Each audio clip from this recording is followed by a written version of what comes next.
tunay nga nabigyan tayo ng magandang Pasko ng pagkabuhay. Ayan. Bagong buhay, bagong pag-asa. Talaga naman, naiiba ang kaita. Ang sinasabi, eto na ang pinakamayaman ng munisipyo sa buong Pilipinas. Ramdam ba ang kayamanan? Ang ito. Ang tataas ng mga bilihin. Yan ang problema. Kaya hindi pa rin ramdam yung kayamanan.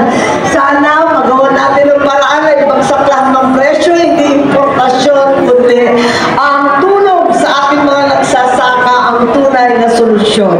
Sa inyong lahat, ang ating mga kapitan, asan na ang ating mga barangay? Natanggap pa niyo yung love letter ko sa inyo.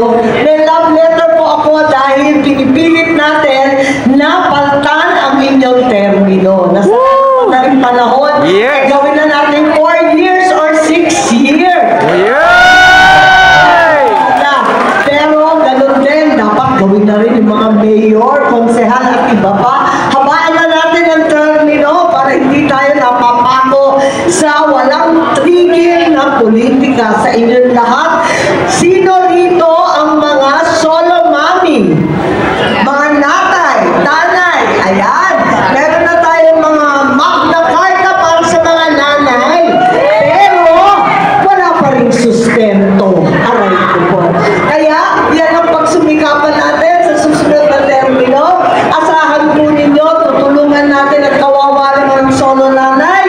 Dahil, ayan, kayod ng todo-todo, wala pang panahon, higit sa lahat, wala pang love life at walang jowa.